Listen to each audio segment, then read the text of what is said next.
What's going on, guys? It's Steve. This is just going to be a random video. You know, I'm just going to, whatever the hell comes to my mind. I don't really have a set topic today. I woke up and just felt like, you know what? Let me just talk about whatever the hell comes to mind.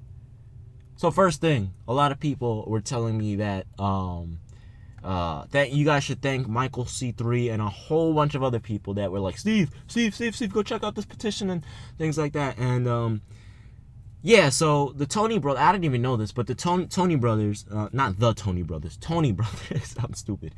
Tony brothers, you know, supposedly has a history calling bad calls against Carmelo Anthony, which isn't surprising because a lot of people hate him for some, I don't know why. But, you know, so there's a petition going around that he can no longer officiate New York Knicks games.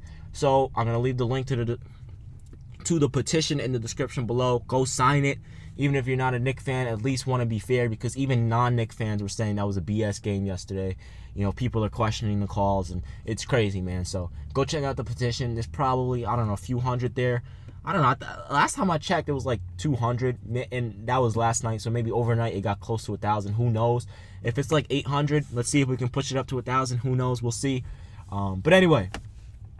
So yeah, there's that. Go check that out. That game was, I don't even want to talk about it, man. That was one of the first Knicks. That's the first Knicks game in almost a decade that I had to turn off, and I turned it off around the 3-minute and 25-second mark in the third quarter, I believe, something around there. You know, it was just ridiculous. So you should go check that out because that was awful, man.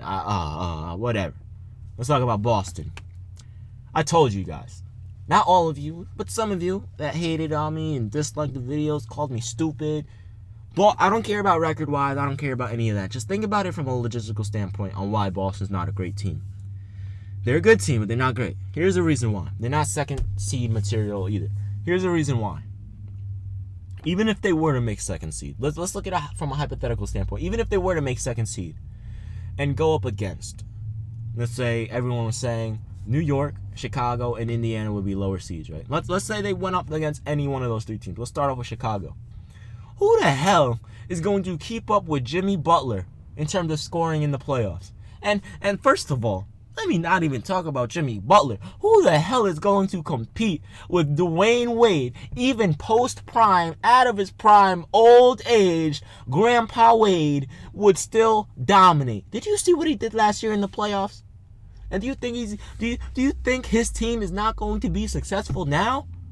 Now that he has another all-star caliber player, 2 all-star caliber players on the same team, and a decent bench, and shooting big men? Come on, man.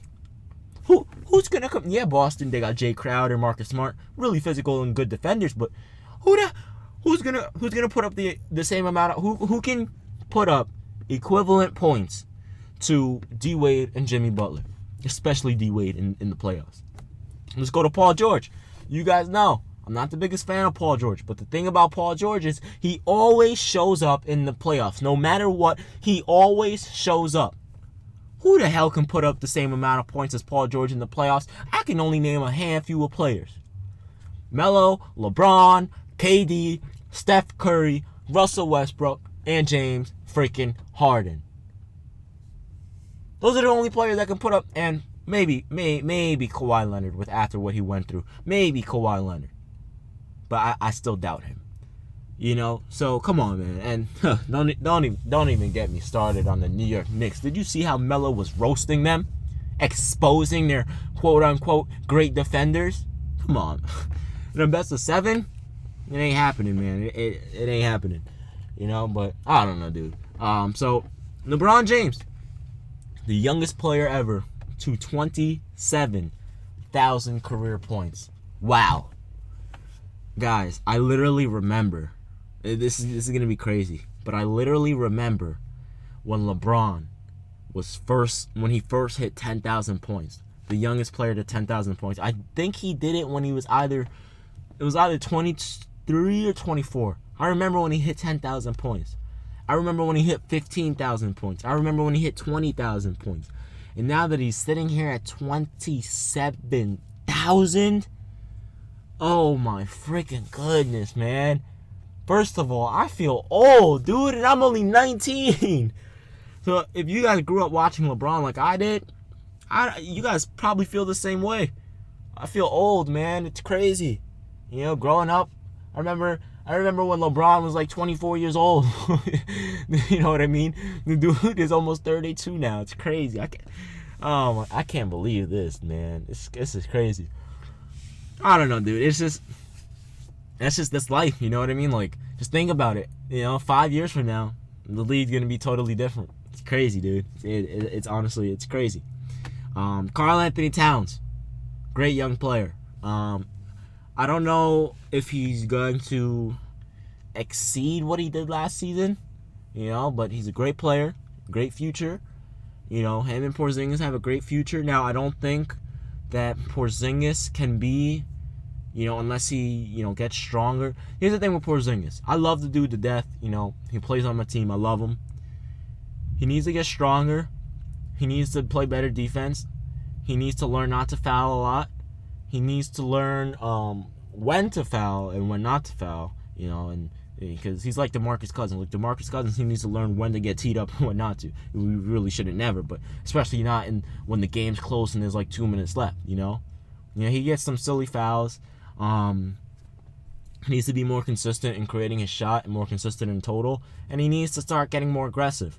You know, but playing with Melo, especially when they make the playoffs this year, that playoff experience is going to really help him out.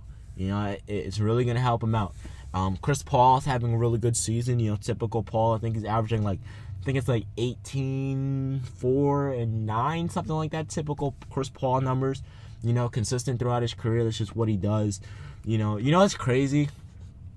I know it's been a few years now, but literally the entire time I watched basketball, like Kobe Bryant was in discussion or Tim Duncan was in discussion, you know, and now that, you know, they're not even in the league anymore, it's just like, what the hell? You know, can you imagine how weird it is? Like, can you imagine growing up watching people and then out of nowhere they're just not? I can't imagine what people that grew up watching Magic Johnson and Larry Bird felt. You know, that must be crazy, you know, to go through that. Let's talk about my Brooklyn Nets, my second favorite team. I feel really bad for Brook Lopez. I honestly do. You know, he's been with that team since day one, since draft day, and he's put up consistent numbers whether he's winning or losing, you know. Pretty much 20 points per game and 8 rebounds per game. Obviously, it fluctuates down to 18, 17, 19, 20, 21, 22, and then 20. But around 20 points per game and 8.5 rebounds per game for his career, you know. So he put up consistent numbers. He's incredibly underrated. People think he's just a decent player on a bad team, but that's not true because he was still doing that when they were making the playoffs. You know, so if some GM is smart, he sees that Brook Lopez is still young, you need to go after Brook Lopez. You know, I don't know when his contract expires, but someone needs to go after him. Because I'll tell you, if one of these young teams that are, you know, are a few, like a piece or two away from being contenders, get him, you better be worried. You're going to feel so stupid for not going after him. You know, he's an incredible player, man. Incredible player. You know, I literally watch almost every single Knicks and Nets game and Cavs game and Celtics and Pacers. It's hard to watch West Coast games because of the time, and I have class and shit like that in the morning, so that's kind of hard. But I try my hardest to. But again, it's kind of hard to sometimes. Like, I really wish that games would be earlier, but I understand why they have to do it because people that come home from work and they want TV ratings, and you know, they want people to actually go to the games. You know what I mean? So, and most kids that are out of school at 3, you know, they can't, you know, they can't buy tickets themselves, so they have to go with their parents and stuff like that. So yeah, man, I don't know, dude. It's a weird thing going on right now, man. You know, it's just a lot of unappreciated players and a lot of overappreciated players. I don't know, man. But Russell Westbrook continuing to put up crazy numbers. My man James Harden, like I said, James Harden would probably be the best point guard in the NBA. Did you guys see how embarrassing that defensive play was? I don't remember exactly what team it was, but his shoe fell off. And his shoe fell off, and he's literally just standing there watching the play develop. And then he starts yelling at Jason Terry. Or not Jason. Was it Jason Terry? No. I don't know who. He was yelling at someone. After, you know, his shoe fell off, and he didn't even worry about it. He just stood there and watched the play. This dude is too funny, man. Things like that just like make people like. He's a superstar player with a JaVale McGee, you know, personality. It's crazy, man. Great personality, though. It's very marketable. Some company, I don't know. You know what I don't get, honestly, and Porzingis did this as well. Why would any one of these, like, I'm sorry to Adidas, I'm not trying to be disrespectful to Adidas or Reebok, but what? And Derrick Rose did this too in this problem. Why would you sign with Adidas or Reebok? Why? I mean, honestly, why would you choose those two companies over Jordans or over Nike? Why? Think about it. And first of all, I wouldn't even go with Jordans. The only Jordans that sell that aren't, Michael Jordans are Carmelo's. So why not go to Nike where they make your specific shoe? I know, and they make Melo's specific shoe. I'm not sure if they do that for Westbrook or whatever, but I don't think they sell. There's a reason for that, because the designers at Nike are really good designers. Do you look at Kyrie? He went from just being a solid all-star caliber player, and as soon as he got his own shoe and LeBron came to Cleveland, look at him now. His sneakers are some of the highest selling basketball sneakers in the world. So imagine if that were James Harden. Imagine that, And James Harden's in a bigger, well, not really, because here's the only reason why Kyrie's in a big market is because LeBron's in Cleveland. If LeBron wasn't in Cleveland, it wouldn't be a big market. That's the sad truth. But what I'm trying to say is James Harden is technically in a bigger market because Houston is in Dallas. Well, it's close. Not, you know what I'm trying to say. So imagine if that were James Harden. Imagine if that were, I don't know. The thing about big men is people really don't like buying big men shoes unless they're like Patrick Ewing's or something like that. And even those are whack, or like Charles Barkley's or whatever. Because like they're just big and doofy and they look like boots, and I don't know, man. I don't like big men shoes. So it's hard for players like Anthony Davis and other players to, I don't know, dude. If I were ever in the NBA and I was dominating, I had a choice to choose some sneakers, I don't know why, anyone would ever choose anything over Nike. I mean, just look at Nike. Look what Nike did with Kevin Durant, with Kyrie Irving and LeBron, and Kobe's. I don't get it. Why would you not want to be a part of that? Under Armour, they did a really good job with Stephen Curry, but again, like Under Armour's, they're the type of shoes that I would only wear them on the basketball court, there's nothing wrong with that because they still sell like crazy, but I would only wear them on the basketball court. I would never wear them, outside. That's fine. I don't know if that's the design that they wanted, but why would you ever, you know what I mean? So imagine if Stephen Curry signed with Nike. Oh my gosh. That would, come on now. Anyway, guys, I'm out of here. Let me know what you guys think in the comments.